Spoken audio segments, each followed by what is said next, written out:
Welcome everyone. A very special episode of my weekly Wednesday live Q&A, a closure to the epic Factory versus Luthier series of interviews. So I'm Ruokangas, your humble servant on a mission from the gods and goddesses of fretted instruments, wherever they may be. It is October 7th, year 2020, and this is indeed the 7th interview in the series, and at the same time, it is the 20th live stream I've ever made. So 20th weekly Wednesday broadcast. See, I've even dressed up to commemorate this milestone. I have a shirt, doing my best. So, let me show you a couple of photographs from the memory lane. Let's bring this one first. Yep, this photo, Michael and Tanya Spalt. This was taken in 2012 at the Montreal Guitar Show. And this was the time when a few of us European luthiers and our partners in crime started flirting with the idea of conjuring up a high-end guitar show somewhere in Europe. And these two wonderful people, Tanya and Michael, they took the initiative and invited a group of us to their home in Vienna later that same year, 2012. And this became the founding meeting of the European Guitar Builders Association, an organization that now, 8 years later, has way over 100 members, 130 members, something like that, professional luthiers around Europe, and about 100 more support members, luthiers from other parts of the world, guitar enthusiasts, organization. Maybe you could become a support member. Yes, you could become a support member. Think about it. EuropeanGuitarBuilders.com. Go check it out. I'm going to show another photo. This has been taken 1 year later. Yes, this is Michael Spalt and I standing at the top of the world, or at least at the top of Twin Peaks in San Francisco. So this photo was taken during, or maybe before, after, I can't remember, the Healdsburg Guitar Show 2013. Notice the previous photo of the Spalt couple, that was 2012, the last ever held Montreal Guitar Show. And this one, the last ever Healdsburg Guitar Show. So both historically significant events when it comes to exhibitions dedicated for handmade guitar. And personally significant for me too, and not least for the fact that during these years, Emma and I became close friends with the Spalt family. So without further ado, let me drag in my brother in arms, yet another god of fretted instruments, a co-founder and the president of the European Guitar Builders Association, master luthier Michael Spalt. Welcome, Michael. Everybody. I'm not a god, though. There's other divine builders, but I wouldn't presume that. Well, I have to do this pantheon.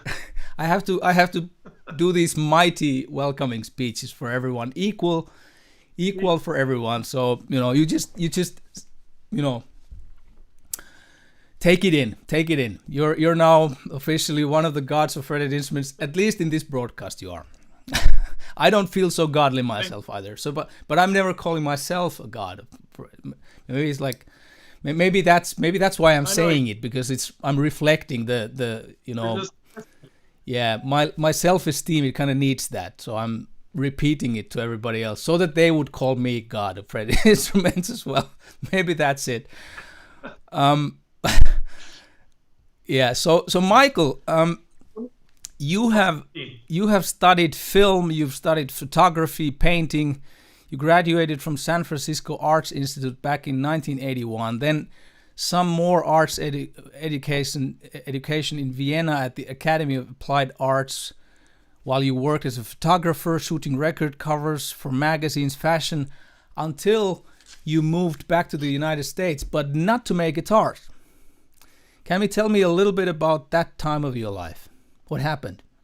Why did you go back to USA?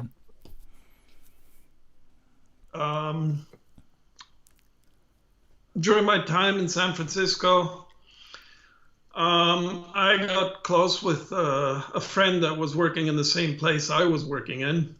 And he called me one day and said, "Hey, I'm making a movie. You want to come? I'm in LA now." And at that time, I wanted to be a filmmaker. And LA, of course, being sort of the center of that world, I decided I'd give it a try and go. Yeah. And I got stuck there for 25 years. And so I worked in various capacities in the industry, ending up as doing a lot of screenwriting work at the end. And kind of, like a lot of the guys that you've well, not Rosie, but the other guys, yeah, you interviewed, it was a hobby first. yeah, I'd go into the garage and, tinker around with guitars, which I'd done as a teenager. I went back to that. And eventually just figured this is such a nice occupation. I want to make a business out of it. And well, I've been trying for the past 20 something years to make a business of it, but we made a living so far. And so I transitioned out of film work and into making guitars full time. yeah, I had a repair shop in LA, the LA Guitar Garage, and I did a lot of work for a lot of the musicians in LA. It's still a real center for musicians. And there's a lot of guitar players there. Yeah. And that was a real education to do that. I'm also very good friends with Thomas Nordig, who is he started with Steve Vai. No, actually Frank with Zappa. Yeah. And yeah. And has worked extensively with Steve Vai and, well, just about any guitar player of note, and as a guitar tech. Yeah. And so I started working with him also on a lot of stuff. And but my prime focus was always on the building. And on that level, I guess, a little bit outside the box. I started making hybrid guitars with aluminum frame and the Totem guitar line, which has a resin top, and other experimental stuff. And I thought this could really be a good way to make a living. Yeah. And I never, at the beginning, I just did not understand how conservative guitar players are. Yeah. So it was a long road to gain acceptance on that level, but eventually it happened. Yeah, people. And then about 10 years ago, we moved back. Yeah, sorry. Well, 10 years ago, we moved back to Europe, to Vienna, where I'm originally from, with my parents, and opened shop here. Yeah. And then from here, we went everywhere to whatever guitar show happened. And that's when we met Juha and all these other builders and decided to put on the Holy Grail guitar show. Yeah. Which was a great adventure. Yeah, absolutely. And we can talk about that in a while. People, if you're not familiar with Michael's guitars, the link to his website is in the description of this video, so please have a look. And now, before we dive into the topic for today, I have to say one thing so I don't forget. the first time I really took the time to pick up one of your guitars to really, I mean, okay, I had held your guitars or, maybe taken a chord or something at whatever guitar show, but really like took the time to pick up one of your guitars, to experience, to listen, to play, and to feel the instrument. This was in Vienna. It was during the time when I visited you the first time, and you and Tanya invited me to the EGB founding meeting. And it was one of those resin top guitars, and I still remember the moment when reaching my hand for the guitar, kind of completely focused on how totally mesmerizing that guitar looked like. And I picked it up and then strumming the first chord unplugged, and I was totally surprised. Because for me,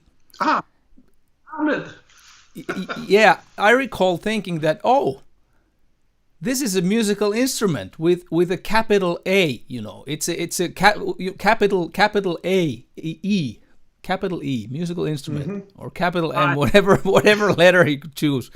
So, really, so maybe subconsciously I must have somehow underrated, or maybe a better term, misjudged your work, as my personal experience with high-end guitars, with the emphasis on the art rather than the tool aspect, has been sometimes quite confusing.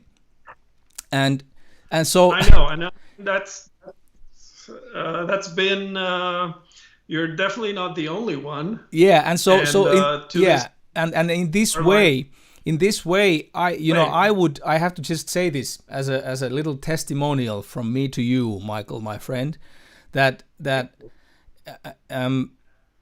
in this way I would categorize your electric guitars to belong to the same really rare bunch, where I also place, for example, Grit Laskin's amazing creations, works of art for sure, and yet still primarily top quality, inspiring musical instruments. So that's what I had to say about that. Thank you. I feel anointed by the Nordig god of frets. Well, yeah. So now we're going to move on to the topic. To the topic, yes. So Michael, when I asked you, if you'd like to do this specific broadcast, the kind of conclusive interview with me, I kind of felt a little bit sorry for you as well, because I had to ask if you would be willing to watch all the previous interviews, and that's like hours and hours of material to dedicate your valuable time for. So I do apologize. I had to put you through that, but you told me that you actually did watch them. Yeah, no, I absolutely enjoyed them. I thought, I'm not sure if the average guitar player gets a lot out of it, but to me they were real interesting. I mean, even in terms of see, one of the reasons I really like this being part of this tribe of guitar makers is that and it started in America. I mean, the boutique guitar comes out of the 70s, 60s, 70s, out of the hippie movement, out of sharing, love for the object. Yeah. Hey, I found a new, try that one, and can I help you with this, and can I help you with that? So it was really something where quite different from the film business in terms of communal spirit. And I thought, I haven't met a luthier who's not a nice person. Yeah. And I mean, your interview series kind of showed that. Even people in the industry that are not artisans or so, they're just really nice people. Yeah. And for the most part, they're humble and focused on their craft. And so I feel really lucky to be part of that tribe. Yeah. And where were we going? Well, I yeah, got sidetracked. yeah. Well, no, not a sidetrack at all. I think it's good that you kind of give these like first impressions and how this these listening Oh, yeah. and watching these interviews was kind of, you know, how you felt about it. But now, okay, you know that obviously the title, the Factory versus Luthier, it's a little bit like provocative, intentionally to just kind of stir up some kind of an idea to people that it's, you know, that what's the real difference, and is there a difference that really makes matters to the player? Now, when you watched through those interviews, did you find some kind of a common thread or common threads that, you know, talking about differences, Factory, Luthier? First of all, you pose the question. The answer is very simple. Mm-hmm. It doesn't make a damn of a difference to the player. Yeah. Whether it's a Luthier-built guitar or not, I don't think it does. I mean, like some of the others said, and I think that's also part of why the guitar is such a seductive instrument. I mean, yeah, you can take a board and put a few strings on it, and with the right music that you're playing with it, it's perfect for that music. Yeah. And then you get the finest arch top, and you play a different kind of music, and it's perfect for that music. So it's an extremely democratic instrument on that level. Yeah. And I think, like John Page said, 90% or more of the music written has been written on, you know, industrially made instruments. Yeah. So I think for the musician, it may make a difference in terms of the process and in terms of, I mean, I know people who love their Fender, whatever, to bits, and to them it's just as personal as if it was built personally for them. Yeah. Even though it came out of a factory in Japan or somewhere. So no, there's no difference on that level. There is a difference when you go back to the bell curve, the fact that making one instrument where you select the wood individually, where you match the wood individually, where you, like Grit said about handmade, where the whole process from beginning to end is out of your conception and with your care, is a very different approach than in a factory where you have to turn out 3,000 guitars a day, and where basically you have a lumber mill that chews through tons and tons of wood, and you know, whatever happens, and you have, part of the industrial process is you have to adapt it to the point where you find a common denominator that is not too low, but that allows you to produce 3,000 guitars of reasonable quality. Yeah. And if you're lucky, a few of them will be excellent. Yeah. I would say the truth is that the same goes for luthiers. To find a good luthier, yeah, yeah, like gotta wait through quite a bit.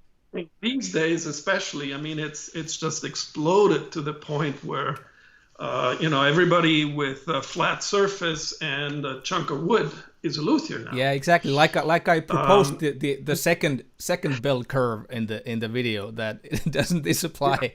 Yeah. You know, that it's not like it's not a given. You know, luthier built would be something exquisite automatically. It's not the case. I mean, I've said often, you know, that it's extremely much easier to build, you know, a shitty guitar by hand than a really great one. So, you know. Oh, I know. I made quite a few of those. You know, they're really easy. Yeah. I think we've all done that. I admit openly. Yeah. No, you know, I've made better guitars and guitars that are not so good. Yeah. But and you know, any luthier worth, you know, who's being honest will tell you, yeah, it's a learning curve. Yeah. You try and you get better. I think the real difference is actually on the other end, because what you heard in these interviews were, and that's why there are so many people who want to be luthiers. What you heard in the interviews, I think, was also that this is a life that is very, very attractive on the surface.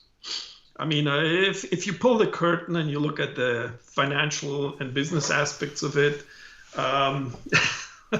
Yeah. your father-in-law will not like you No. if you. It's just maybe a step down from being a musician.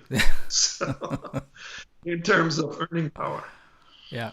No, it's a very seductive kind of occupation, and most of us have started it because they loved hanging out with making music and fiddling with guitars, and eventually got into it more and more, and then kind of started seriously working at it in terms of a job, and learning how to do it, and how to become better and how to develop it. And so I think that ties into something that John Page was talking about also when he said, and Tom Anderson, in a factory, you got the guy and they're doing strats. And this guy comes in the morning, he's there at 9 o'clock in the morning, and he starts sanding the cutaway on a strat. And he sands the cutaway on a strat, and then around 12:30, he has a half-hour break, he eats his burrito. And then he goes back and he sands the cutaway on the guitar, and at 6 he goes home. Yeah. And he's a happy guy, maybe, I don't know.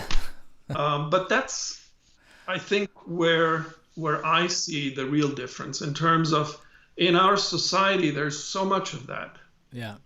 And people have jobs that are so constrained in terms of, how can we make this efficient? You're not allowed to think about, well, I'm sanding this. How do I sand a neck? How do I put that together? All that. You're relegated to just a very small slice of something. That's true for many jobs. Yeah.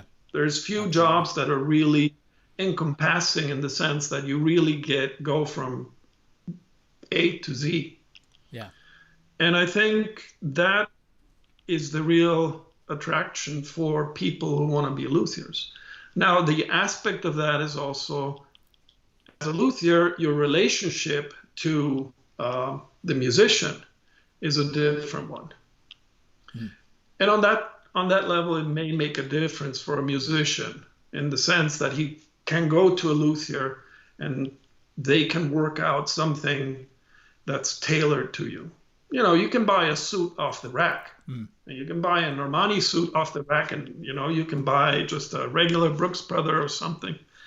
But then you can also go to a tailor who cuts a suit that fits your body in a way that a suit off the rack can't. Yeah.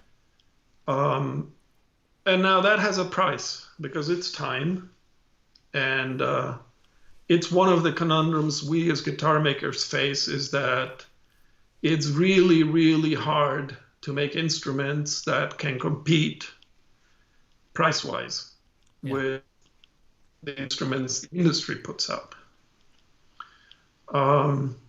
You can buy the best guitar in the world for, I don't know, 600 euros or dollars now. They're really, really good by now. It may not have a lot of personality, although even that is getting better. But what you're buying from a Luthier guitar is more than just that transaction, going to a store and buying something. It's, something more personal. Yeah, it's like and we've talked about. Yeah, like I think I quoted that, from Catherine Dudley's book, John Monteleone. In one of the interviews, I read a little quote by where John Monteleone talked about the intimacy between the builder and the personal relationship between the builder and the player and the artist. So it's kind of ties into that. And I think that's something that is that's getting lost in our world, where things are moving more and more, also because of the whole digital revolution, into a pseudo-personal space, I call it. And I think humans are built with a certain need. The way I look at the world is this: we developed out of proto-hominids in Africa. We needed to distinguish between poisonous food and food that we, could eat. We needed to be able to see, is that animal coming close, dangerous for me or not? So we have a strong sense of the nature of things. And what I see there is it's a form of authenticity, that you recognize something and you see this is real, this is this. And what we do now is, because if you are a factory and you need to sell those 3,000 instruments you make a day, you need to get people to buy them. How do you do that? And you had one question by a guy who said, how do you steer the public towards you as a luthier in the face of all this advertising? Yeah. And something you see the big companies, this was also one of the impetus for the EGB, was we need to get band together so that we can have a voice that can be heard above all that din that comes from the advertising of the big companies. Yeah. And biggest irony is now that you buy a relic guitar, because what does the relic actually represent? This has been played. This is a real instrument. This has a history. And it's coming out of the factory brand new. I had the most ironic moment I had in my repair life was when somebody came in with a custom shop Strat and it was relicked.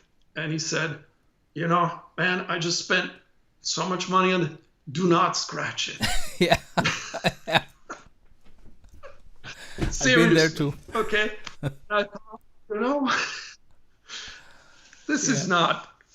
And I think that's also why when you make something with wood, and again, this is something John Page talked about in terms of his experience working with, making furniture, is wood will do things for you if you know how to treat it.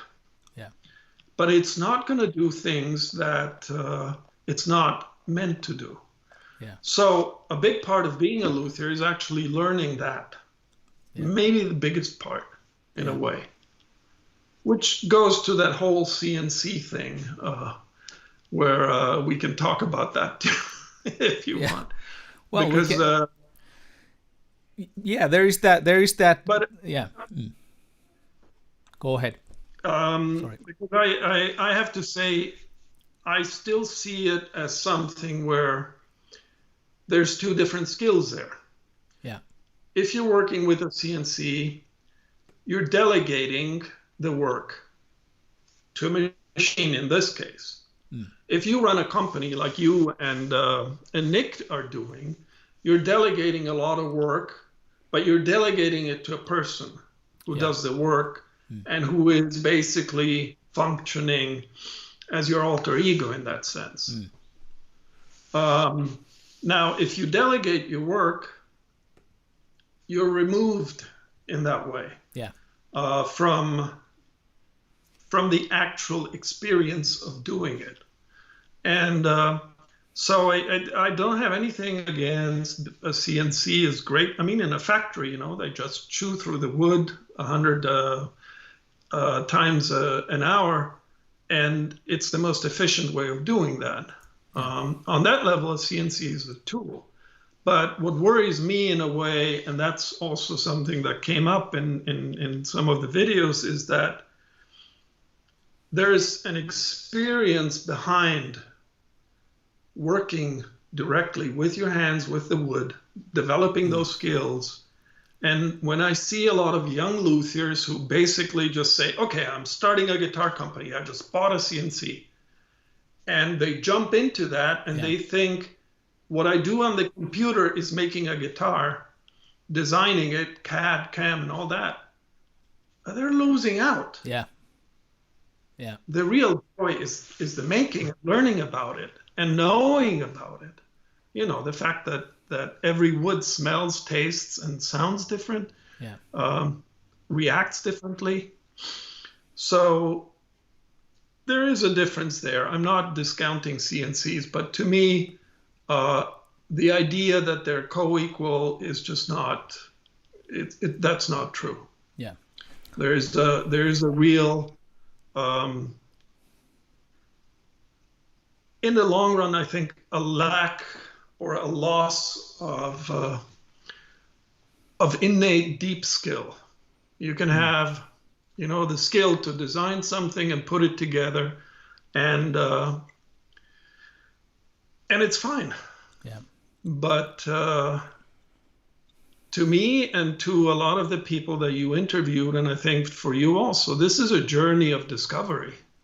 Yeah, absolutely. And of really deepening what you learn about how does a guitar work, what does it do, and how does that inspire the musician.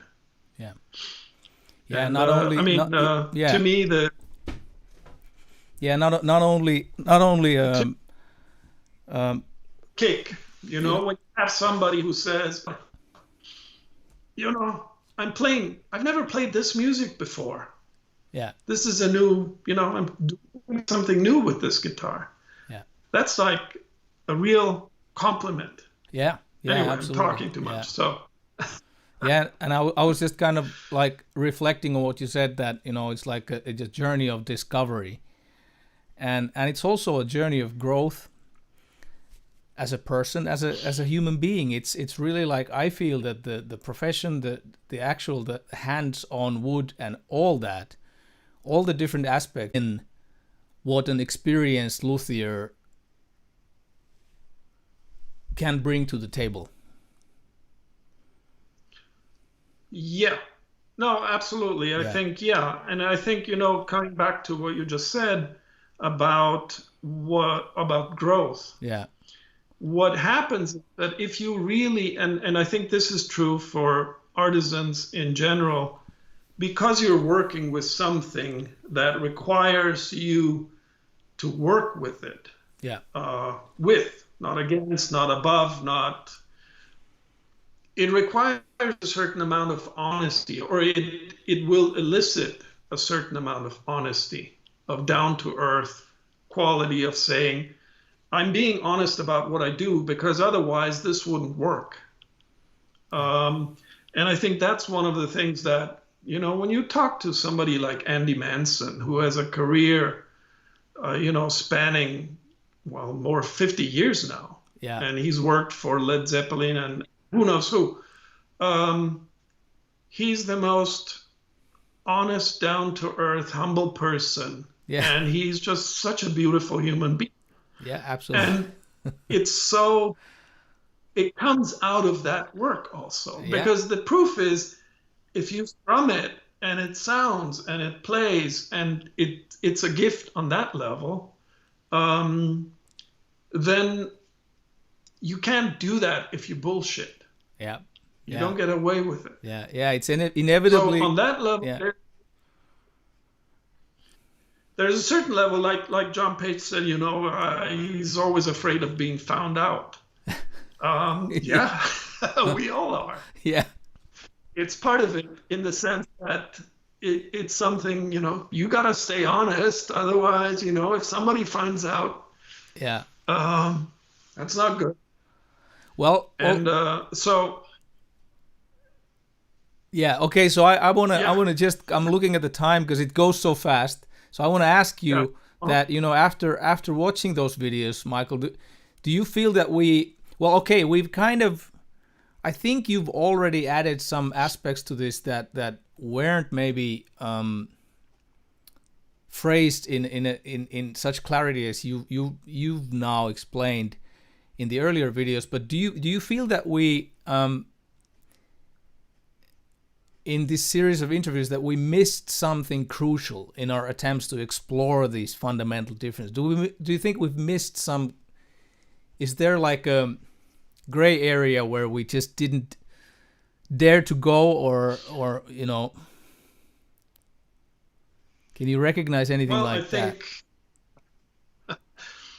that? Be honest. what Say it. yeah, no, I'm just looking at, uh, no, I think it was actually because, like I said at the beginning, to the musician, the and that's why you probably call the title provocative, in the sense is because it doesn't really matter. No, yeah, in terms of what music and what that part of it, but it matters on a different level. Yeah. And I mean, one my I had this slogan when we started the EGB, where I thought Luthier saved the world, because what I see is that we're, as a society as a whole, we're kind of losing a bit touch with what it means to be a human being. In the sense that when you are a luthier, you have to connect with nature in the level of saying, okay, I have to understand the trees. I have to protect the trees. This whole story that, guitar builders are denuding the forests is bullshit. We're just a small part of it.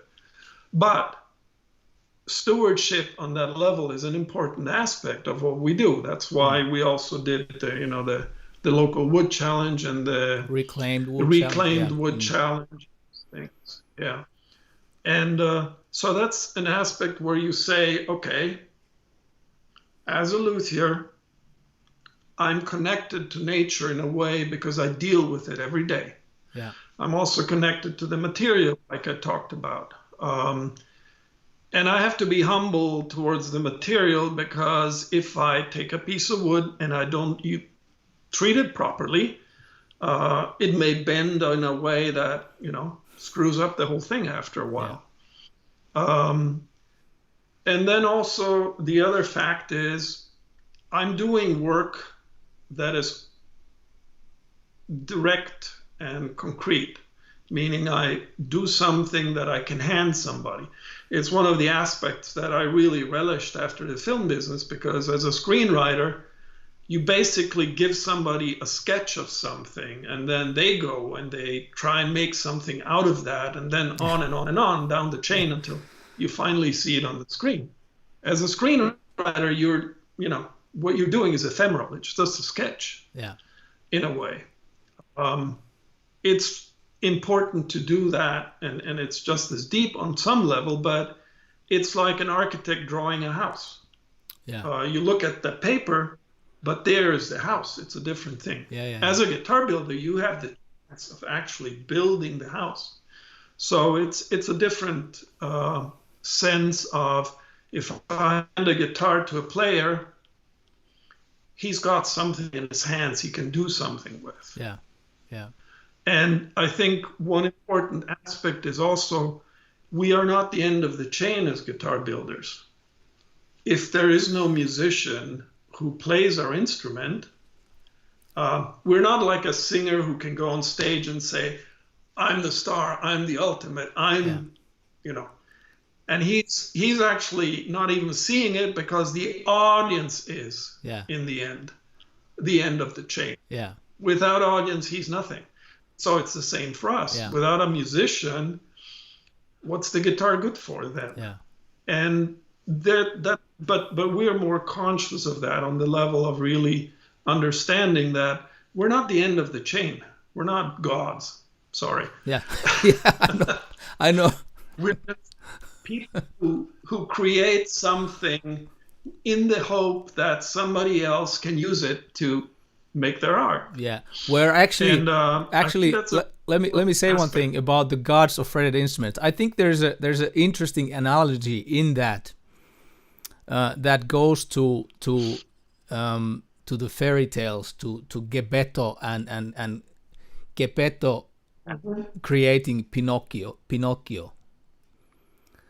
The wooden boy that then Geppetto hoping that this boy will become a living boy, alive, wake up alive. And so there is that kind of a reference about creating, like you said. Okay, we're not people. I'm sorry to disappoint you.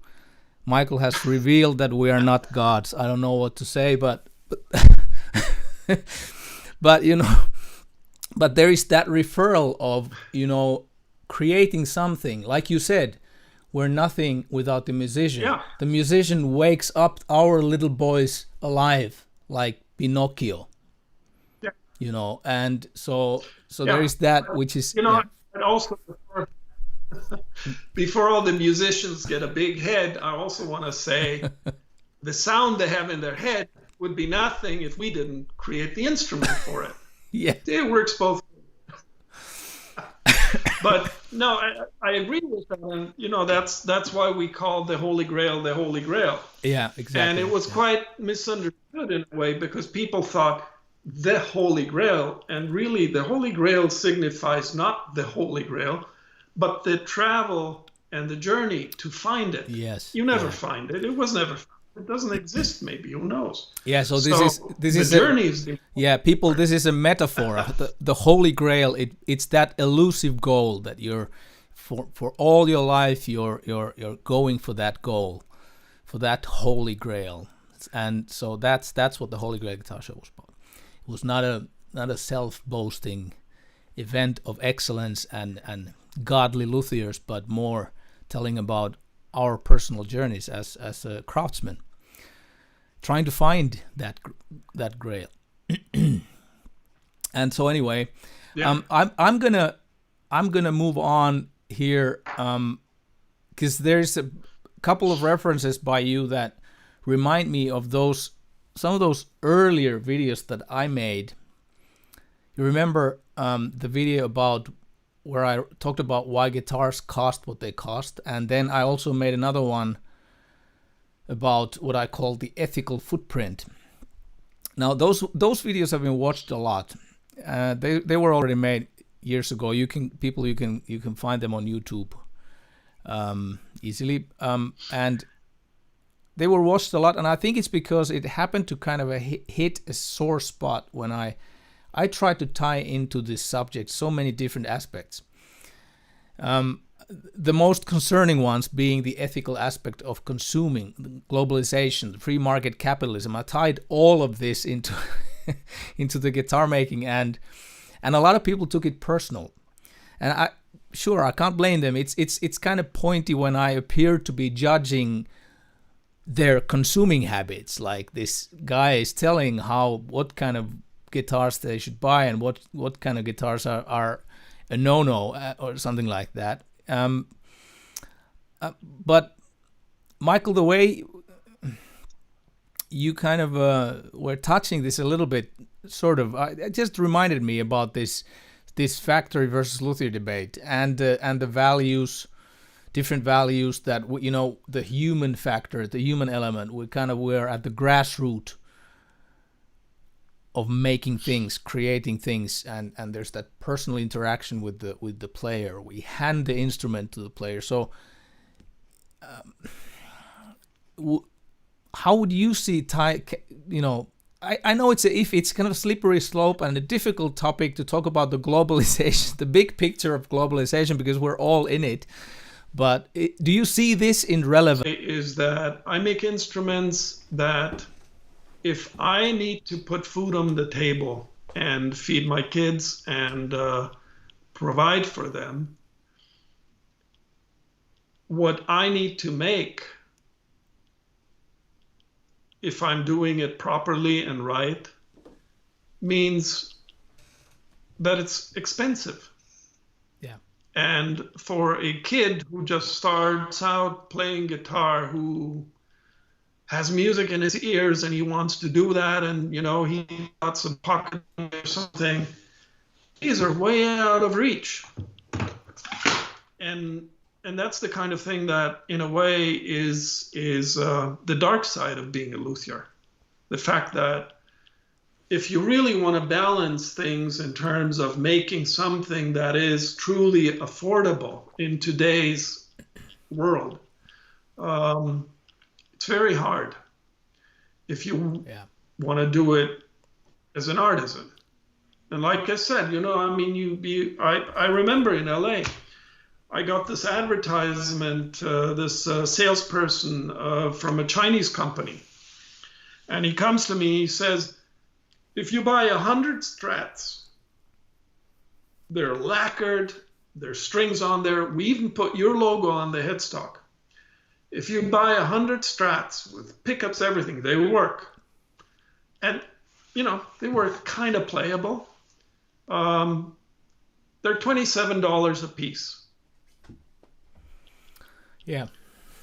I mean, I can't even buy the wood for that money. Yeah. To make a body. Yeah. In the end, almost. And the problem is, on the other end, there you have this plastic lacquered Strat, and somebody plays it for 20 minutes, and they don't like the setup. They bring it to me, and they say, my fingers hurt, and my guitar teacher said I should bring it to you. And I say, okay, a setup costs you $60. And he says, are you crazy? This whole thing just costs $99 with the amp at the store. Yeah. And they throw it in the trash. Yeah. And what happens? It's actually not recyclable because the wood has been painted with this fat, thick plastic. The electronics are in there. What are you going to do with that and all that?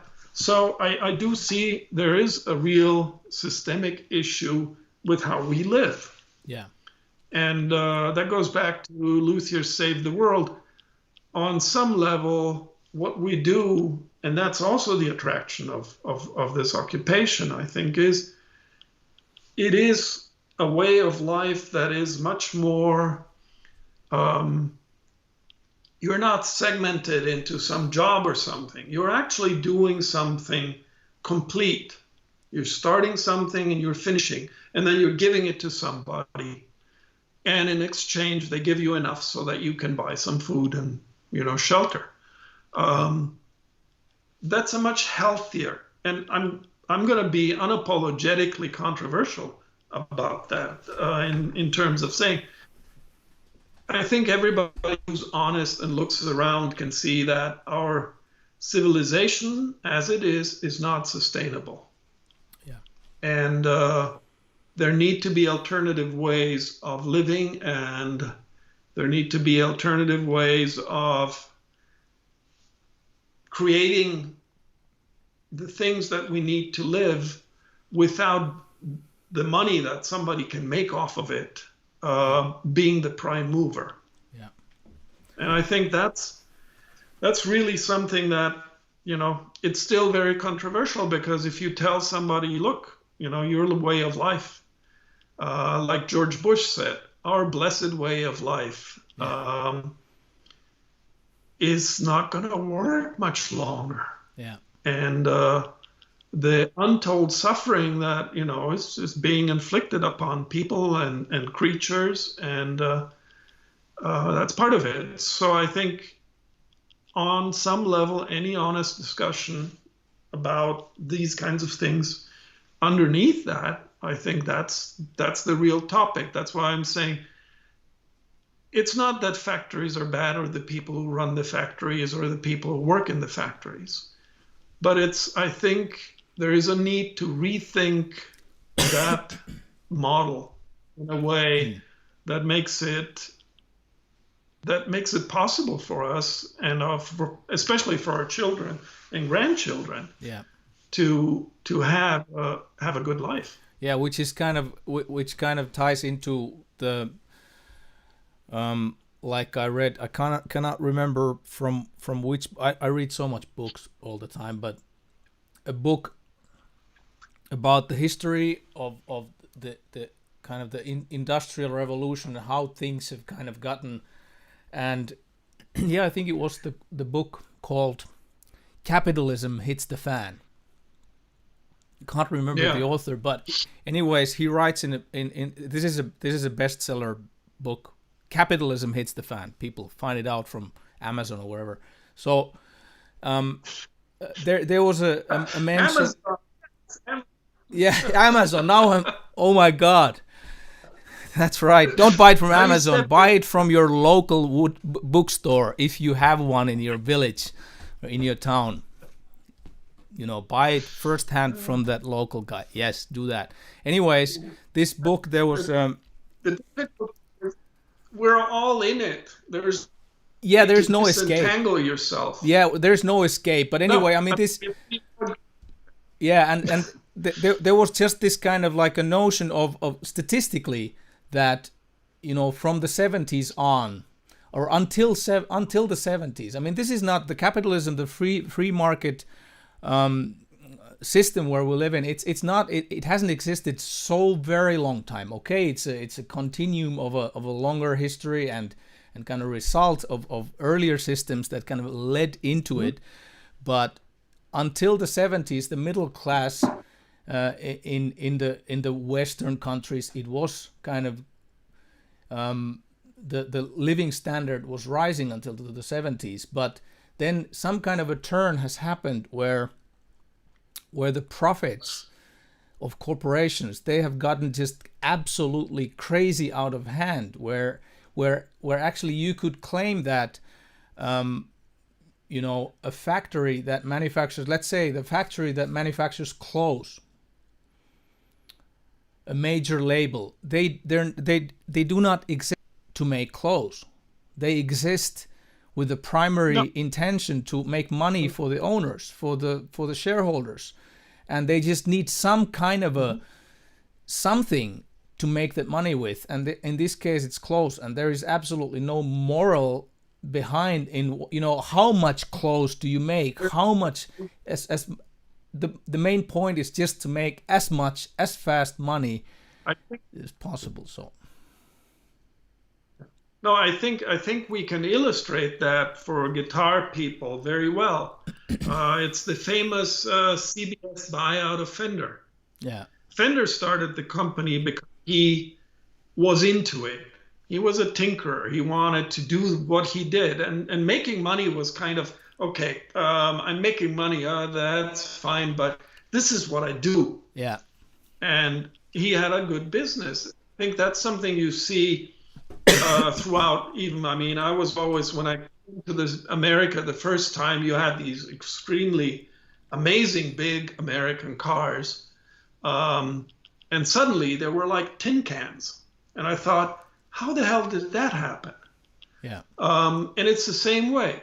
The people who started companies did it because that's what they were into. Yeah, exactly. And then people who bought the companies, Fender, the people who own Fender, who at the top run Fender, yeah, they say, yeah, I'm a rock and roll guy, and they wear a leather jacket and all that, but they're not interested in what they're making. They're interested in how much they can sell and how much profit they can make. And that's a whole different ball game. And that's what happened with Fender, when Fender sold his company and CBS took over. Their goal was, we're investing, we're diversifying, which is what at that time corporations would do. We're in the entertainment business, and so we're looking to, have an instrument division, which can feed that market, and we can cross-market it with our music, and we can, all that kind of bullshit. That's only about making money. Now, everybody needs to make money on some level, but if what we do really... I have to say, I've known a few guitar makers who came into this, and I've met them with like 10 or 20 years between, and I'm among them too. I sat down one day and I impressed my mother-in-law very much, because I figured out, if I make so many of these basses a year, then we can do this, and suddenly I was in the hundreds of thousands of dollars. Yeah. I've been there too. I've done those calculations. Reality. It doesn't work that way. Yeah. because then you have to, and that's the thing, it's like Tom Anderson said. I want to do this. I don't want to run a company and talk about, shareholders and suddenly somebody owns my name. Yeah. You know how many people, Tobias and others, they sold their name. Yeah, absolutely. Yeah.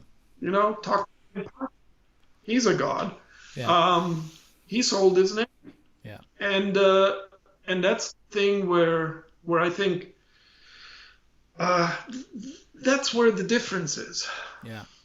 Yeah, and yeah, that's true. And yeah, truth is that we live in a world that is so complex and so filled with these confusing paradoxes that at times it's quite overwhelming and exhausting because, like you said earlier, from the food we eat, the clothes we wear, the houses we live in, choices being more or less sustainable, and while the sustainable option typically costs a fortune. So the ethically superior option turns out to be, in fact, a luxury option that many of us cannot afford, which is the paradox that we are involved in that as well, like you already said. So people, you have a lot to think about there, but we are running out of time. So we are going to conclude our conclusive episode. So I'd like to remind everyone why we're doing this. At the very root of it, it has nothing to do with this ugly side of human existence and the greed that we've just talked about, but rather the opposite. Why does Michael go through the effort of making his guitars? Why am I still excited about my work? My guitar is as excited as I was 25 years ago. And why you are watching this or listening to this as a podcast. So, what is it that ties us all together? Well, it's already mentioned many times. It's music. It's love, it's passion of making music, experiencing music, listening to music. And what was, Michael, you had that phrase, saving the, Luthier, so what? Saving the... Luthier saved the world. Luthier saved the world. I mean, it was kind of grandiose thing, but in what I actually wanted to say with that is, guys, talking to other luthiers, within our association, guys, what you do is actually a really valuable thing. It is actually something that's precious and that should be continued, and that should have a place in our world. So I'm gonna grab that ball and continue. Luthiers are saving the world, and so we're here to make the world a better place. One song at a time, one guitar at a time. Music is the language that crosses all borders, and it's the remedy that can heal wounds that other medicines cannot reach. And let's bring in this very appropriate quote by one of the great philosophers of all time, Plato. See, Plato, what Plato has written about music. Music is a moral law. It gives soul to the universe, wings to the mind, flight to the imagination, and charm and gaiety to life and to everything. There you go, people. That's Plato. He told it already a long time. Would you agree with Plato, Michael? Or is this just another sentimental trick from me to try to fool people into buying expensive guitars? Well, it may be that, but that doesn't make it untrue. No.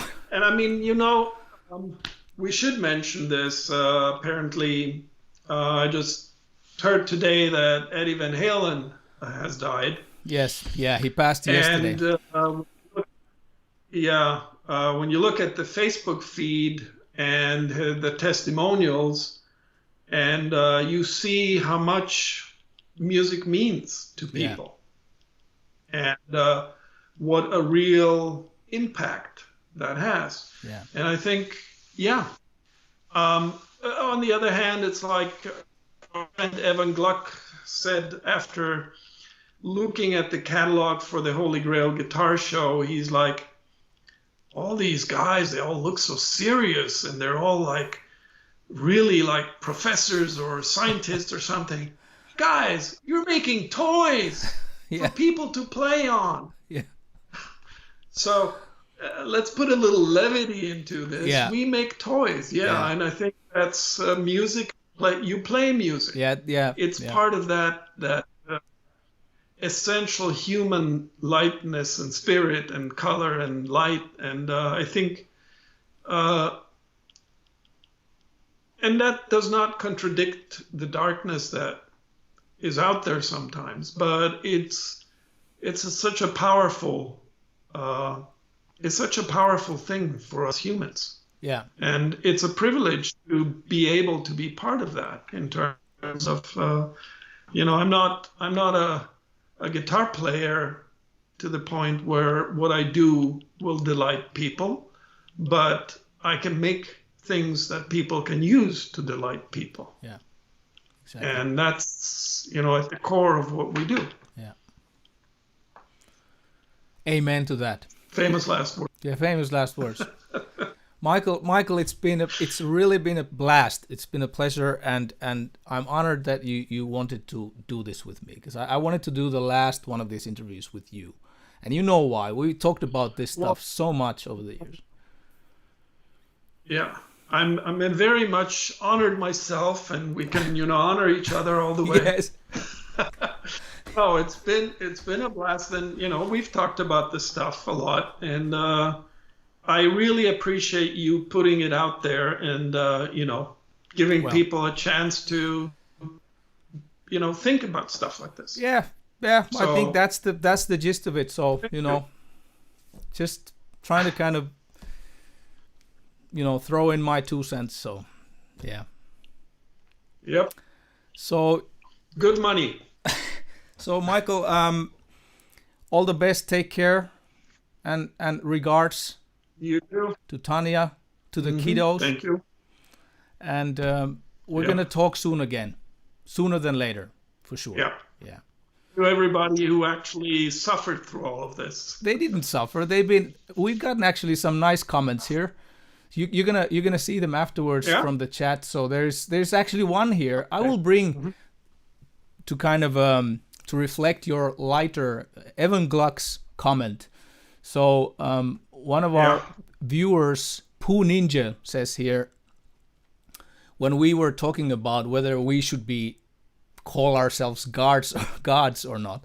So he tells us, have you learned nothing from the Ghostbusters? If someone asks if you're a god, say yes. So that's, the next Remember time. That in the Ghostbusters. Yeah. So thank you, Poo Ninja, for your many comments. We're gonna read through those and get back later. And thank you everybody who joined. Thank you, Michael. We're gonna talk soon again. So thank you. Ciao. Yeah. Take care. Ciao.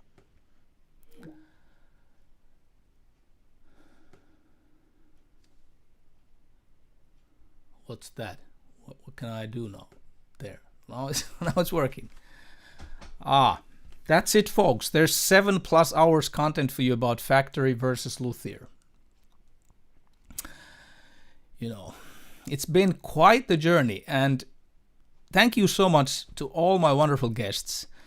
Thank you so much to you who have watched, have listened to these interviews, and extra special thanks to Pierre Journel from the Guitar Channel. Pierre was the first person who started kicking my butt maybe 2 years ago or something, maybe more than that, trying to persuade me into starting to do this kind of videos, podcasts, something, because he believed that I could maybe have something to say, bring something valuable to the lives of others through this kind of a broadcast. Well, I hope I've succeeded. I'm doing my best, and I feel privileged. So thank you, Pierre. Much appreciated that you didn't give up. You kept repeating to me many enough times, and so much that then others joined, and so here we are. I'm actually quite grateful that Michael brought in the fact that Eddie Van Halen passed yesterday. So rest in peace, Eddie Van Halen, one of my great heroes.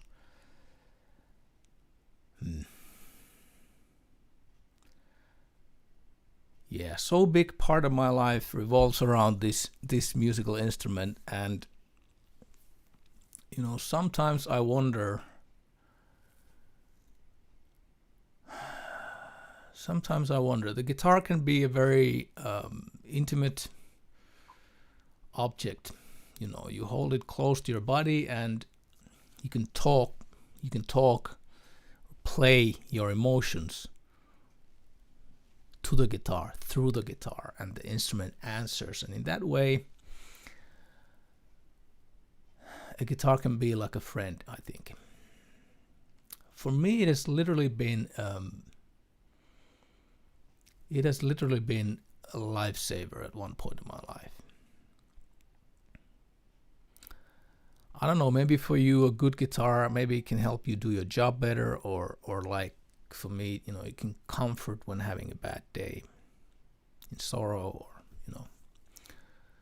Well, anyway, for better or for worse, the guitar, like I mentioned earlier, everything that it represents to me, it has in many ways sculpted me into the person who I am, which also results in why I do these broadcasts for you. Yeah, I guess I just want to say in a very, very long and clumsy way that that it means a lot to me that you're there, watching, listening. So thank you so much that you're taking the time for me. It's very much appreciated.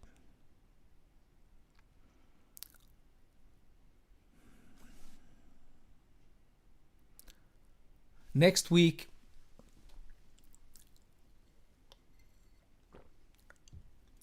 a whole new topic. So which one? There are so many ideas, but I think yeah, in the light of these past 7 interviews, maybe it's a good time to go a bit lighter somewhere else. So I'm going to share with you my best tips for buying a guitar. It applies for beginners, also for pros. Could be some valuable food for thought also for the collectors out there. So that's what we'll do. We'll talk about buying a guitar, a keeper, how to find the true love, the guitar that you want to keep. So my best tips for buying a guitar next week. Stay tuned for that. Yeah. Rest in peace, Eddie Van Halen.